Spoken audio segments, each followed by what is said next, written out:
baru yang hari ini yang kita adalah apa Markus pasal 14 ayat 66 sampai 72. Teks Injil Markus tentang peristiwa terjadinya jauhan istana besar pada malam penangkapan Yesus.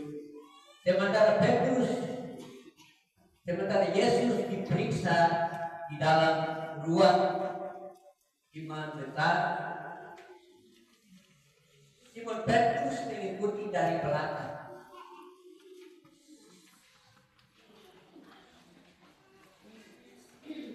Markus menceritakan hal ini secara jujur bahwa walaupun Petrus adalah tokoh penting dalam gereja mula-mula, menyatakan bahwa Alkitab tidak menutupi kelemahan daripada pemimpin rohani mula-mulanya Petrus.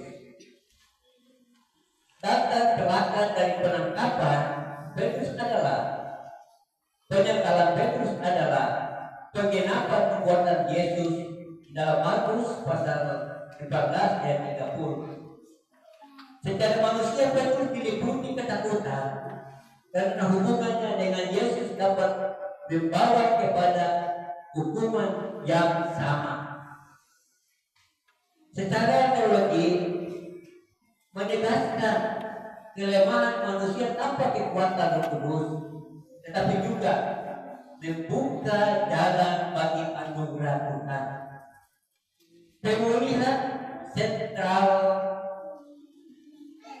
tentara Papua, kegagalan iman bukanlah akhir dari cerita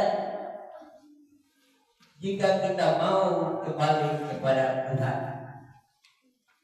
Bapak Ibu yang Tuhan Yesus kasihi, kasih Kristus lebih besar daripada kejatuhan kita, dan Ia sanggup memulihkan yang hancur seperti Simon Petrus. Ayat 66 sampai 67,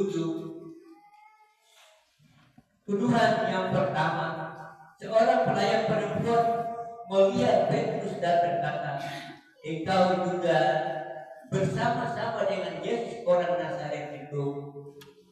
Dan pada saat ini juga Petrus langsung menyangkal, mencoba menjaga jarak dari identitasnya sebagai murid Tuhan Yesus. Dan kita lihat juga pada ayat yang 68 sampai 70, tuduhan yang kedua datang lagi daripada pelayan yang sama dan dari orang-orang di sekitar. Petrus menyangkal untuk kedua kalinya. Setiap penyangkalan menunjukkan makin kuatnya ketakutan Petrus. Dan hal ini juga bisa terjadi bagi Bapak Ibu dan saya. Hal ini juga bisa terjadi bagi Bapak Ibu dan saya. Bapak kasih tahu lagi, yang juga protes itu majelis di depan simpan. Dan kalau dia jadi majelis dia takut. Dia takut. Padahal dia sudah dulu aku saya. Waktu diteguhkan dia masih jemaat. Waktu ke protes majelis itu banyak. Tapi kalau pilih dia untuk dia sama dengan dua dia takut. Sama dengan saya. Jadi ketakutan yang ada dimiliki oleh Simon Petrus dimiliki oleh Bapak Ibu dan Bapak. Ya, dimiliki oleh Bapak Ibu dan saya. Dan mari kita lihat juga pada ayat yang ke-70 sampai 71. Tuduhan ketiga hal ini, tuduhan disertai dengan alasan logat orang Galilea. Petrus mengungkapkan jati dirinya. Petrus menyangkal sungguh-sungguhnya dalam tuduhan itu, bersumpah dan mengutuk dirinya sendiri bahwa dia tidak tahu siapa Yesus. Dia tidak punya hubungan dengan Yesus. Bapak Ibu yang dikasihi Tuhan Yesus, penyangkalan Petrus terhadap Yesus pasti ada juga di dalam kehidupan kita pada banyak. Bapak menguraikan tabungan ini, tabungan. Baru majelis sampaikan itu sudah ada debat di belakang. Kita tidak respon dengan menerima apa ya jadi tuntutan bagi pelayanan di dalam iman. Bapak Ibu yang terkasih dalam Tuhan kita Yesus, mari kita lihat ayat yang ke-22 itu ayat yang terakhir. Ayat berkata dan pada saat itu Yesus menyesali diri, Petrus menyesali dirinya dan dia bertobat. Lalu dia menangis terseduh-seduh. Dia menyesal. Kenapa peristiwa ini harus terjadi terhadap dirinya sendiri? Padahal sebelum mereka perjamuan Yesus berkata, sebelum ayat berkokok 3 kali, engkau sudah menyenangkan engkau sudah menyenangkan sebelum saya berkokok, engkau sudah menyenangkan aku 3 kali. Bapak Ibu yang terkasih di dalam Tuhan kita Yesus Kristus. Ini minggu ketiga, minggu sengsara yang kedua, dan minggu sengsara yang ketujuh. Minggu sengsara yang ketujuh dibuka pendaftaran untuk majelis jemaat yang baru menggantikan majelis yang lama.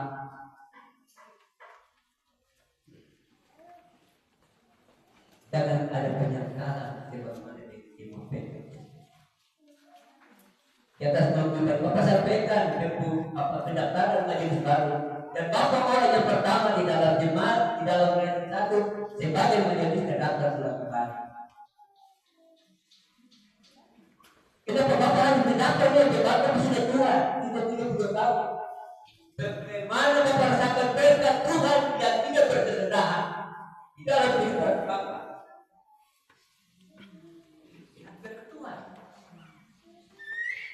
Kemudian ada sama Bapak 70 tahun bukan usaha jasmani yang Bapak terima dari Bapak pada anak-anak, bukan. Ini adalah umum, adalah berkat anugerah Tuhan yang ada di dalam pribadi Bapak.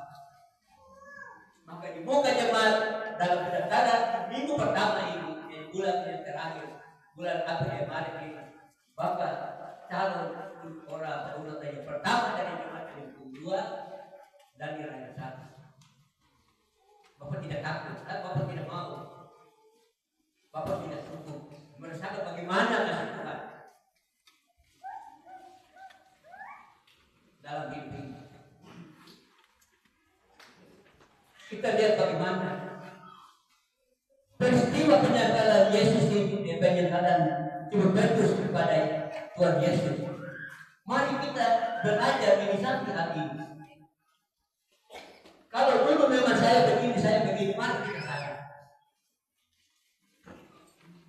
Jadilah anak-anak Tuhan untuk memuliakan. Dulu Bapak kacau. Bapak kesal nomor dulu Bapak kacau. Tapi Tuhan datang kepada Bapak. Bertatap muka dengan Bapak. Bertobatlah kamu karena surga sudah dekat. Bapak tidak main-main. Bapak sudah sekali. Bukan pendeta yang sampaikan, tapi Tuhan Yesus sendiri mengatakan, bertobatlah kamu karena tinggal surga sudah dekat. Apa ada sampai saat ini? Bapak mau merendahkan diri sampai akhir hidup ini. Jadi mari kita lihat, kalau kita belajar Petrus, sifat dari karakter iman Petrus, pasti Bapak Ibu juga menyadari bahwa ada kekurangan. Siapa pun yang tidak bisa kita menyadari ada kekurangan. Biar kau sekolah tinggi apapun, tapi kekurangan di dalam pelayanan pasti ada. Kita mengucapkan Tuhan ini terbatas, tapi kami adalah panjang tangan dari Tuhan. Yesus sebagai kepala gereja, apa diri sendiri, teman dan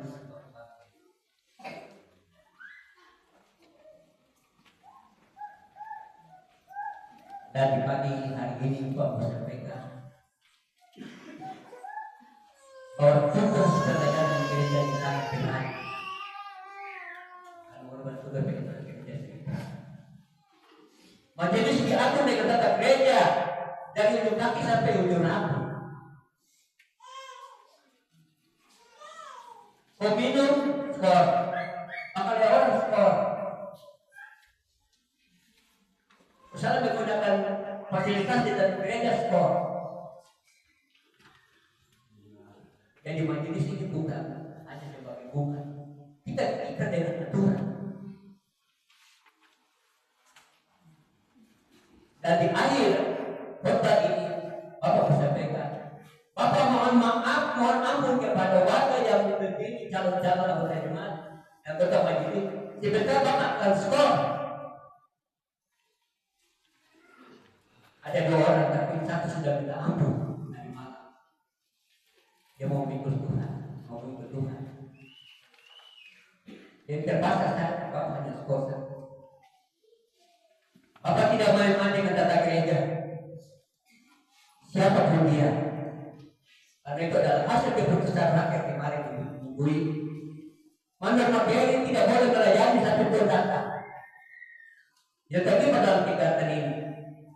Majelisnya tidak melaksanakan, tidak ibadah 2 minggu diskor. Dia mabuk diskor. Ini firman Tuhan. Untuk memulihkan DKI di dalam kota. Firman Tuhan ini jelas. Mari kita masing-masing orang memulihkan pribadi kita masing-masing. Jangan kita menganggap remeh dengan firman Tuhan, karena Tuhan itu luar biasa. Tuhan luar biasa. Siapapun dia tidak bisa melawan. Jadi saya minta maaf kalau sebentar. Di jumpa dua Bapak dulu baca surat skor sebentar. Satu dua istilah dari kelas. Ada yang punya jemaat yang menyerang ketua kota majelis dan tergeser dari rayu Bapak mohon ampun. Karena ini aturan yang Bapak laksanakan.